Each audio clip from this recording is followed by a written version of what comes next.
Hello mga ka-farmers, magandang araw po sa inyong lahat. Ito po yung ating lumang kulungan. Hindi po nakaligtas sa sunod-sunod na bagyo. Maging ang bahay ng mga manok, wala ding ligtas. So ito ngayon si Ronald, busy na nag-aayos. Naglalagay ulit ng sakulin para may masilungan lang ang mga manok at mga pato. Kawawa naman ang ating mga alaga. Nilalamig na po yata sila. Busy po sila dito. Kailangan na po kasing malagyan ng bubong itong lumang kulungan para maibalik na po dito yung mga baboy. Kasi inilipat lang po sa kulungan sa likod. Buti na lang po at na-dispose na po yung mga ibang baboy na nandun. Sa kuryente na tayo sa una, electric fan. O, dawan. Pagtiktik ko, awan martilyo ko sa malin. Talagang harus pagtiktik ko.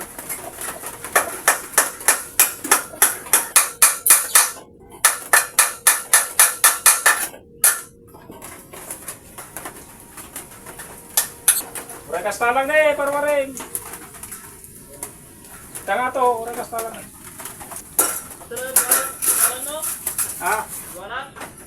Baik, orang dua lang.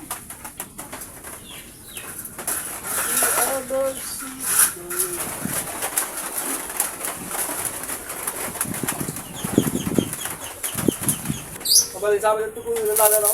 Ganto kayo? Tapla? May lumabas na round bar niya na yung jump? Oh. Oh, mana kita main dengan stilan.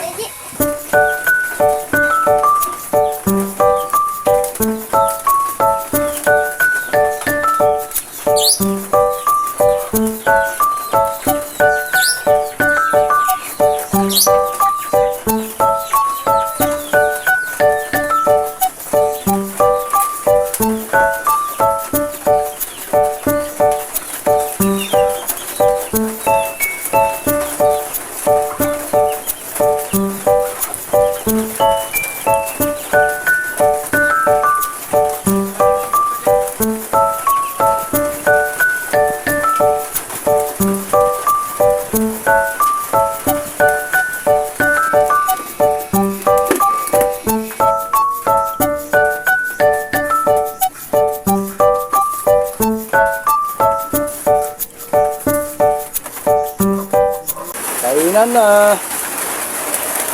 Nalito na yung munggo. Ada isda.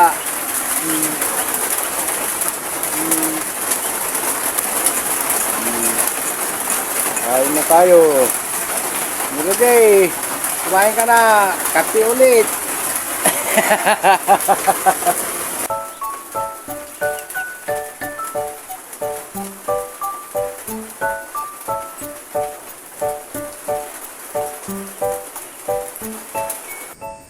Finally po, natapos na po nila ang bubong.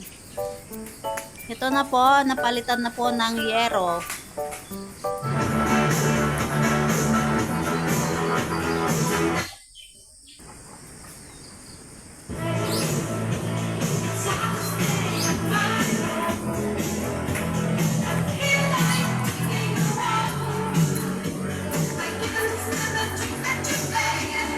Mahamog.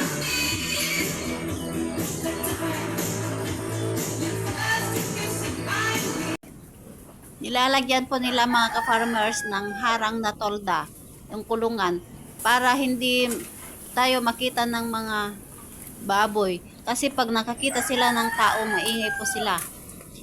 Hingi po sila ng hingi ng pagkain nila. Kaya mas maganda po kung hindi tayo nakikita para masarap po ang tulog nila. Araw na po mga ka-farmers. Maliwanag na po.